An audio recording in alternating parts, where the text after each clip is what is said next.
Bonjour, nous sommes la chaîne Magazia et nous allons aujourd'hui vous parler d'une nouvelle forme de puissance indirecte, les géants du web. Depuis la fin du XXe siècle, les géants du web ont bénéficié du processus de la marchandisation d'Internet. Aujourd'hui, le pouvoir financier, technologique, économique et de sécurité des géants sur la société moderne est immense. L'utilisation massive et le développement d'Internet a conféré aux géants une puissance indirecte et mondiale. La puissance est en géopolitique le poids, l'influence et le pouvoir que possède un acteur étatique ou non étatique. Dans un premier temps, nous vous présenterons qui sont les GAFAM et sur quoi se fonde leur puissance. Dans un second temps, nous verrons qui sont les BATX et l'argent qu'ils génèrent. Ensuite, nous partirons à votre rencontre. Et enfin, nous parlerons de la dépendance et comment réagissent les puissances étatiques face à eux.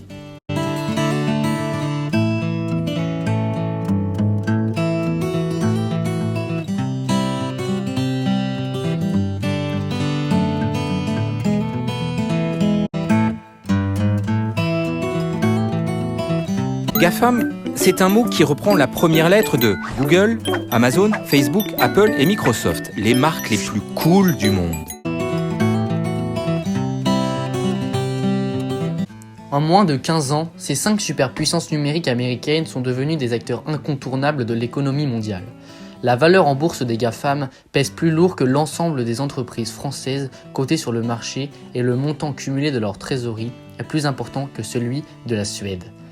Les GAFAM disposent de moyens financiers colossaux. Ils sont capables d'attirer les meilleurs talents pour rester compétitifs et créer de nouveaux besoins en investissant massivement dans la technologie telle que l'intelligence artificielle, l'Internet des objets ou la robotique. Et maintenant, dans des secteurs tels que la finance, la santé et même l'automobile. Pour prouver cette influence, regardons ensemble leur nombre d'utilisateurs dans le monde. On retrouve Facebook en première place avec 2,13 milliards d'utilisateurs, suivi de Google avec ses 1,42 milliards en 2019. Et croyez-moi, ces nombres ne sont pas près de diminuer. Les BATX sont les équivalents respectifs des GAFAM, mais d'origine chinoise. B pour Baidu, qui est l'équivalent de Google, A pour Alibaba, qui est l'équivalent d'Amazon, T pour Tencent, qui est l'équivalent de Facebook, et enfin X pour Xiaomi, qui est l'équivalent d'Apple.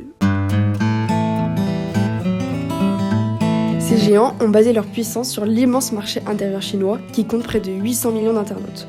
Mais attention, il faut prendre en compte que plus de 500 millions de Chinois n'ont pas encore accès à Internet, ce qui signifie qu'ils vont encore pouvoir grandir et se développer dans leur propre pays.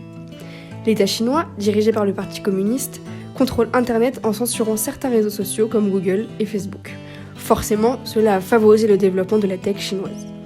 Baidu est le 4e site le plus visité du monde et pourtant, sa capitalisation boursière, c'est-à-dire la valeur de la société cotée en bourse, n'a rien à envier aux géants américains. Ensuite, l'entreprise Alibaba est le premier distributeur mondial depuis 2016, année où il a réalisé 485 milliards de dollars de ventes. Et il faut remarquer qu'Alibaba est déjà bien présent en France, avec son site internet français où nous pouvons être livrés très rapidement grâce à une plateforme en Belgique. Passons maintenant à Tencent. Il propose une application mobile de messagerie WeChat, tout comme Facebook, qui compte déjà plus d'1 milliard d'utilisateurs, localisés principalement en Asie. Mais à l'inverse de son concurrent américain, Tencent souhaite s'étendre sur d'autres secteurs.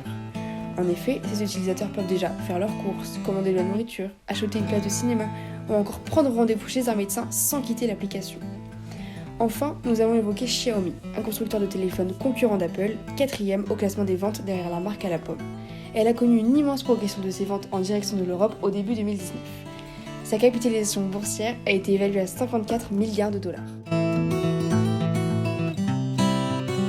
Est-ce que vous utilisez Facebook ? J'utilise plus du tout Facebook depuis un certain temps, je suis plus focalisée sur Instagram, mais il me semble que les deux sont liés désormais. Est-ce que vous utilisez Google ? J'utilisais Google auparavant, mais ça fait 1 an que j'utilise Ecosia, qui est une alternative Google, un peu plus écologique, qui permet de planter des arbres à chaque recherche. D'accord, très bien. Utilisez-vous Amazon ?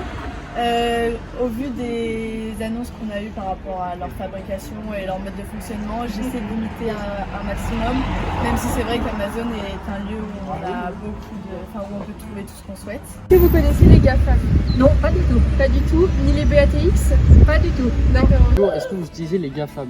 Les GAFAM, oui. Ok, d'accord. Est-ce que vous les utilisez souvent? Google, etc. Google, oui. Amazon de temps en temps. Assez. D'accord, ok. Est-ce que vous connaissez les BATX? Pas trop. À l'évidence, la numérisation du monde qui interconnecte individus et matériel se présente comme une transition civilisationnelle majeure. Notre dépendance aux GAFAM constitue d'abord un risque technologique. S'il serait illusoire de vouloir s'affranchir brutalement des services apportés par Google, Facebook et les autres, le monopole que ces entreprises détiennent actuellement sont un obstacle à notre résilience collective. Les GAFAM ont une telle portée qu'on se retrouve parfois dépendant à leur égard. En effet, avoir un iPhone est devenu la norme et même un critère d'appartenance à un groupe. Une enquête réalisée par Nos Soins sur 50 personnes de 15 à 18 ans a montré que 48 d'entre elles possédaient un iPhone. Pour Google, le célèbre moteur de recherche, c'est environ 10 à 20 utilisations chaque jour par personne. Shopping en ligne, recherche d'un numéro médical, adresse d'un restaurant, symptômes de maladie, définition, titre d'une musique, film, quelle que soit notre question, désir ou envie, l'un des premiers réflexes que nous avons est d'aller le rechercher sur Google.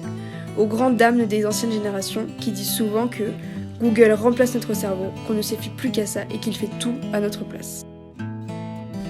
Il est donc primordial de développer dès maintenant une culture de la pluralité des systèmes et de prendre les mesures permettant de favoriser l'hétérogénéité du monde numérique. Nous devons pouvoir nous appuyer sur des infrastructures alternatives et indépendantes des systèmes actuels. Notre dépendance aux GAFAM constitue aussi un risque d'affaiblissement de notre souveraineté numérique. Malgré les efforts en cours de la part de la Commission européenne, les géants du web accumulent aujourd'hui des données qui fondent leur richesse. L'économie de la donnée doit devenir un enjeu politique et faire l'objet d'un véritable débat citoyen. Pour calculer le degré de dépendance, c'est tout simple. Même si ces géants sont forts, il arrive parfois des pannes. Pour Amazon, Google ou encore Facebook. Elles sont rares et courtes, mais enragent parfois les utilisateurs. Ces interruptions de service devraient nous faire réfléchir quant à cette dépendance dont il est question. Qu'arrivera-t-il si un jour, Amazon s'effondre pendant plusieurs jours? Si Google tombe en panne pendant une semaine et si Apple plante pendant une journée? Nous ne nous en rendons peut-être pas compte, mais cela pourrait avoir des conséquences catastrophiques, et pas uniquement dans la sphère numérique, mais aussi sur le PIB, les employés, notre routine de vie, nos communications. S'ils formaient un pays et que leur chiffre d'affaires cumulé était un produit intérieur brut, ils se classeraient au rang de 17e puissance mondiale devant des pays comme les Pays-Bas, l'Arabie Saoudite ou encore la Suisse. Ils ont une telle puissance technologique dans divers domaines, terminaux, moteurs de recherche, vente en ligne, cloud, computing, réseaux sociaux et technologies de traitement de données, au point que ces entreprises sont en position dominante sur ces marchés stratégiques pour les États.